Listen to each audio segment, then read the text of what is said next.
It's the 29th of August 2012. This is Capital FM Online TV News. In the headlines, 24 suspects charged over Mombasa riots, more arrested. NCCK to sue government over destruction of churches. Nairobi motorists start paying parking on mobile phones. And Kenyans told to negotiate conflicts through trusted mediators. Hello and welcome. I'm Victoria Rubadiri. The government has charged 24 people over the Mombasa violence, as many more suspects were arrested to curb any further chaos.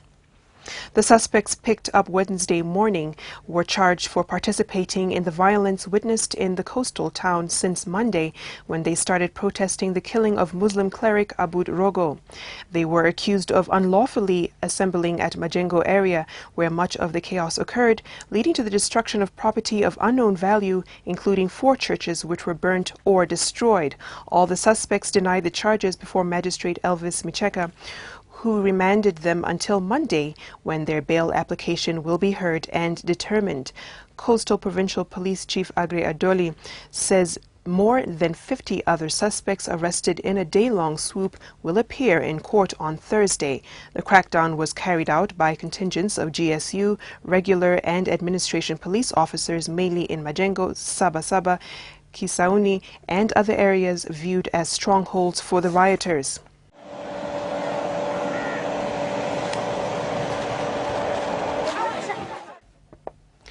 NCCK Secretary General Canon Peter Karanja says they have written the International Criminal Court seeking its intervention in investigating the violence.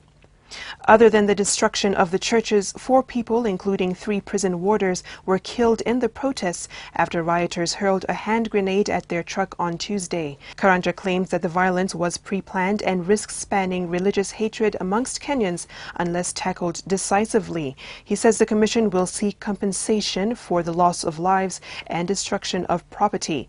The security crisis in Mombasa has forced Parliament to interrupt normal business to discuss the matter, with most MPs accusing the government of having taken too long to contain the situation before it turned ugly.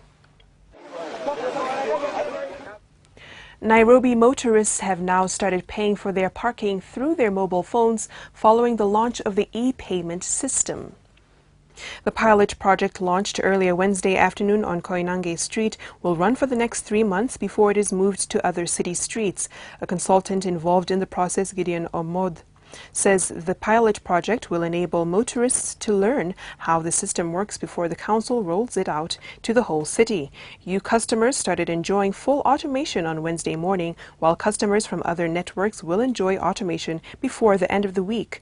Omodo says customers on other networks will be able to use their semi-automated system by paying through a cash agent system, where a car park attendant will pay on behalf of the customers into the system. Nairobi Town Clerk Rubaduba lauded the initiative, saying that it will increase council revenue and curb corruption.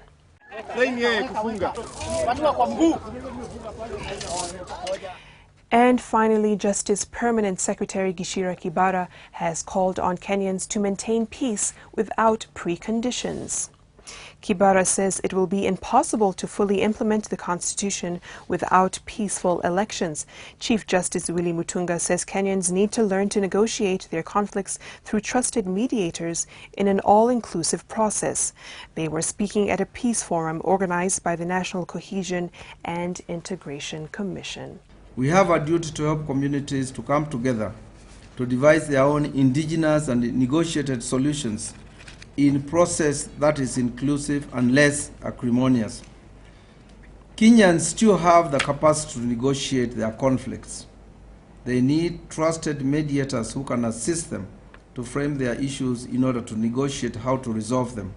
You can help them to make alternative dispute resolution our appropriate conflict resolution mechanism. Ambassadors, I thank you very much.